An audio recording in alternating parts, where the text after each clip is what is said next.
We're looking over a precipice in our becoming, the Sister Mischief cohort. Oh shit, I forgot to say, I'm going to be rapping in like 5 minutes, so get ready. We're looking over a precipice in our becoming, the Sister Mischief cohort, and the pitch of the tension leading up to it is deafening. Part of me is afraid that everyone will laugh, that I'm a caricature of myself, of a hip-hop loving suburban white girl. But the tenets of Sister Mischief and 4-H, hip-hop for heteros and homos, have given us something to stand behind, a kind of credo surrounding our clam-jamming, ruckus-making pursuit of sexual and musical justice. I wake up in the morning and feel like I was put on the earth to do this. I better run. On Tuesday morning, I throw a hoodie on over my t-shirt and jeans, hunting around for shoes. My real outfit is already packed in my book bag, along with a few other key elements of today's periodic table. An extra copy of the preloaded Beats on tape, my new hipster shades, Anne Frank and the Tree Girls in Brooklyn as talismans of luck, the last picture of Mom and me, the one of her in the green dress tucked inside the diary. Hey, big day, Pop says, looking dangerously close to a pep talk. Big day, I say, refusing to sound nervous because I don't feel nervous at all. Nope, no sir, nope. I want you to know that I think you're totally crazy, and I love you no shit, and I will absolutely bail you out of jail if need be, he says. And that I am the proudest dad of a queer teen queen MC that ever there was. I want you to know that I think you should have your head examined, I say, kissing the bald spot on top, but I love you no shit, and thanks. Try not to be too conspicuous, sneaking into the back of the auditorium with the video camera, okay? Pops, I have to go, I whine. I'm gonna be late to my own coming out party. You'll thank me later for documenting this. He snaps me a picture of me flicking him off. I only have 2 parting words to give you. And they are, I pull on my coat, poised to depart. He puts his hands on both sides of my head and pulls it towards him, planting a kiss on my forehead. Be somebody. When we sledge through the first hours of the school day, it's another one of those days where everyone knows that something's coming. But we've kept the lid on our plans super tight so no one knows exactly what. After chem, I dash to the 2nd floor girls' room to suit up, feeling like I've had about 12 Diet Cokes. It's like we're at the eye of a tornado about to trunk down on the plains. The assembly is scheduled for after 3rd lunch, which will be over in 12 minutes. They're probably hoping all the kids will be in food comas. All Principal Nordling said in his announcement over the PA system, which, by the way, Yusuf got on tape for a tasty sampling enjoyment, was that he was calling an assembly to discuss maintaining safety and a positive learning environment for all students. Repeat after me. I say no talent, you say ass clown. Holler, I whisper, dancing into the bathroom to find the 3 of them twitching at the mirror. What are you wearing? Tess grabs my wrist, shaking me. Get changed now. Down, psycho. I twist free, whipping out my outfit and stripping. We've all got leggings, except Marcy, who categorically refused to wear anything but her marching band pants, and slouchy t-shirts with various bling and accessories. Marcy's got her brass knuckles necklace, and Roey's got her heart hoops, and Tess has laced up these ridiculous over-the-knee streetwalker boots with gold chain. As I pull off my shirt, Roey and I lock eyes for a moment. She looks down, searching her shoes. Did you drop this? Marcy bends over, retrieving a small gold chunk and looking at it incredulously. Shut up. Is that? I cackle, rinsing the prosthetic gold tooth off in the sink, then popping it into my mouth and grinning. You like? Lord have mercy, you do beat all, Esme Rocket. Roey tosses my sweatshirt at me, shaking her head, and moves towards the door. We gotta go. The 4 of us hustle through the halls and station ourselves in the catwalk overlooking the stage in the auditorium, hooked up to the warming house via walkie-talkie. None of us ate lunch, and the rumblings in our bellies are pumping a crazy energy into our preparations. Roey begins to dry heave quietly in the corner, as Tess rubs her back and taps her iPhone all at the same time. All systems go. Over to B-Girl. All systems go. Yusuf's voice crackles softly over the walkie-talkie. Operation Sister Mischief waits for your go signal. Copy that, B-Boy, Marcy whispers back. Stay close by your trigger. I think we gotta get a huddle in here, quick, Tess says, gently pulling Roey back towards us. I hand her the Nalgene bottle. For show, I reply. Quad up, bitches. We crouch together, glancing down as the auditorium floods with students. Principal Nordling and his cronies below us are adjusting their ties and pacing and looking nervouser than Roey. Who's gonna do the honors, I ask. All you, Esbian. Marcy chucks my shoulder. Roey nods, rubbing her upper arms and rocking slightly back and forth. Well, ladies, I say, what can I say? You are my wickedest, mischievous sisters, most beloved friends of my mind, baddest bitches this side of the Mississippi. It all got a little dramatic for a hot minute up in there, but what matters right now is that we throw the fuck down. I love you women, no shit, and I am proud to share this stage and every stage with your fine asses. What we have today is the opportunity of a lifetime. We've got a captive audience of 1,500 holy hillers, a bitch-ass administration that can't kick us out without making themselves look bad, the illest illicit system this school has ever known. So this one is for our crew, but it's also for all the weird girls and word nerds, for all the in-the-middle wickeds and queers and misfits and hellraisers, for 4-H, hip-hop for heteros and homos.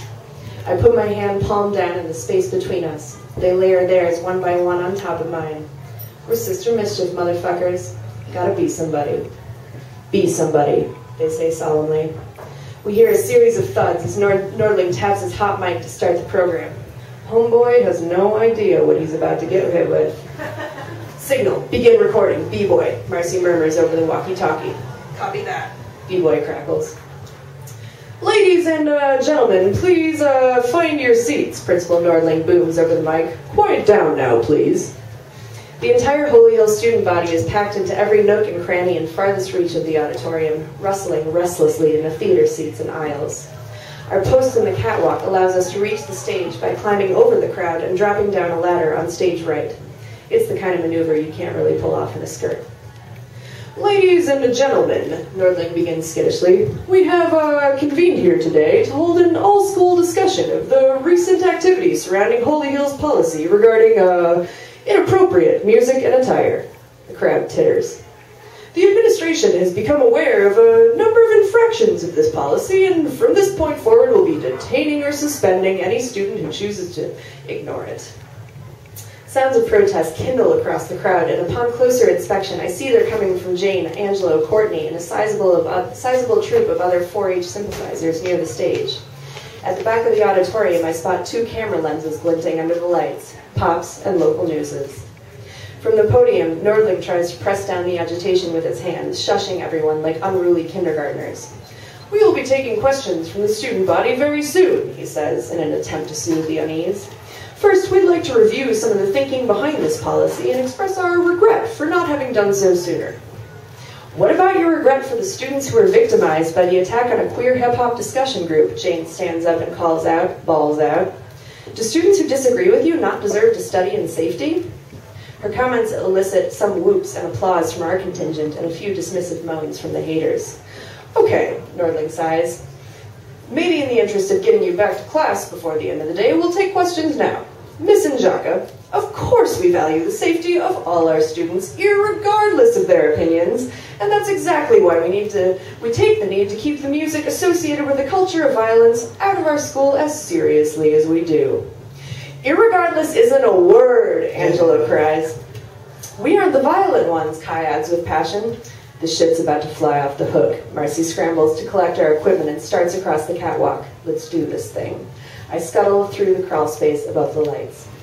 Rowie, you gonna make it? Tess grabs her hand. I'll get it together. Get moving. Rowie takes several deep, wheezing breaths as she readies herself. The 4 of us move cautiously over the long span above the audience, struggling not to make too much noise. We're all shaking. My knees grind against the metal grate of the catwalk. Marcy reaches the ladder first and takes it real slow on her way down, towing each run, finding her footing. One by one, we drop to the floor and unpack swiftly. We don't seem to have been spotted from the stage yet. Marcy ducks under her sweatshirt with the walkie-talkie. B-boy, stand by for Q1, she hisses. Come in, B-boy. Confirmed, we hear. Sister Mischief is a go for all operations. Are there other questions? Nordling's voice reaches us from the stage, asking for it, just asking for it. See you on the flip. I slide on my shades, switch on my mic, and hurtle on stage before I can think myself out of it.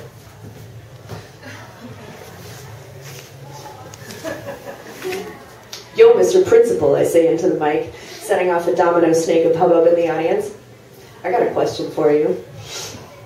Miss Rocket, he looks at me astonished. What exactly are you doing up here?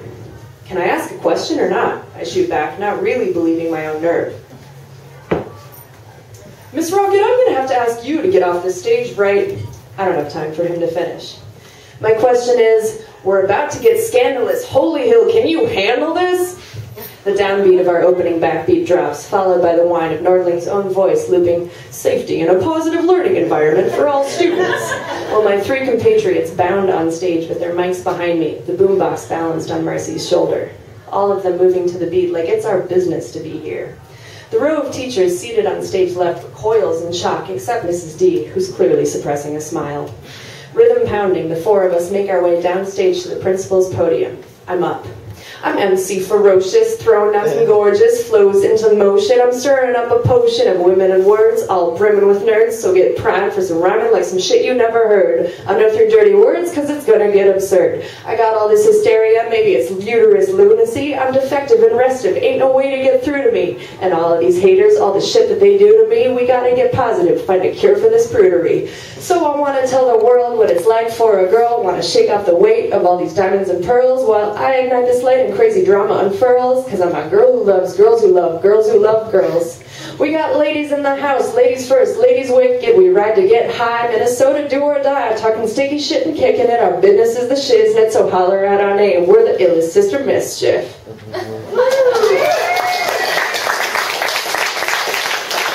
There's more. All four of us hit the illest Sister Mischief hard as we launch into the chorus, banked from the back by Tessa's belting. She's going for those Eagles Dare high notes like I've never heard her go for them before, and nailing everyone to the wall. Marcy sets the boombox down on the stage and suits up in her proudest invention yet, the portable turntable strapped to her torso with the drum lines over the shoulder harness for snares and the marching band. She scratches a tattoo or two, and people start to lose it, hooting in a way that I think is meant as encouragement. I say a silent prayer for Rowie as Tess finishes her solo. Please, God, help her get through this verse without vomiting. She starts a half beat late but recovers. They say that I can't spit rhymes full of violence, that the weight of the truth is in querulent silence. So who says the homos can't come out and drop bombs? And who says I gotta look like these Botox white moms? MC Rowe and me got anthems to dance with. We are low riders low, and we got plenty of bandwidth to transmit these messages you best not be messing with. So I'm still early on in the journey called rhyme, but I can't stop from rhyming, got no love for paradigms. I got red blood and word floods and mad love for bad thugs. I got TC reppers, your boy Ali and Slug. But in this verse I gotta nurse this little purse of sisters who subvert and immerse their minds in different kinds of diverse rhymes across the universe. So you heard it here first, female verses are the curses we reverse. Rowie smiles at me as we bound together for the second chorus, one she wrote for me after my super emo rap at her house. Get up and cheer, listen, don't hear, been too many tears, so say it sincere. She's a little bit queer, and he's really queer. She queer, and he queer, and we all clearly queer. All four of us throw down the 4H signal with the detonation of the final beat. 4 fingers on the left hand, crossed by 1 on the right, pressed to the breast. We sashay off stage right, knowing that right now no one in the suburbs has swagger even remotely like us. We're sweating and panting backstage like we've just sprinted a marathon, and I realize that this is the only part of the plan we haven't choreographed within an inch of its life. What the hell happens when we finish our song? I don't think any of us expected that they'd actually let us finish. Contemplating this, we breathe in and breathe out once, twice, 3 times, before we hear the dumbfounded silence erupt into cheering. My name is Laura Good, the Sister Mischief. I'm seeing you, and I'll be happy to sign your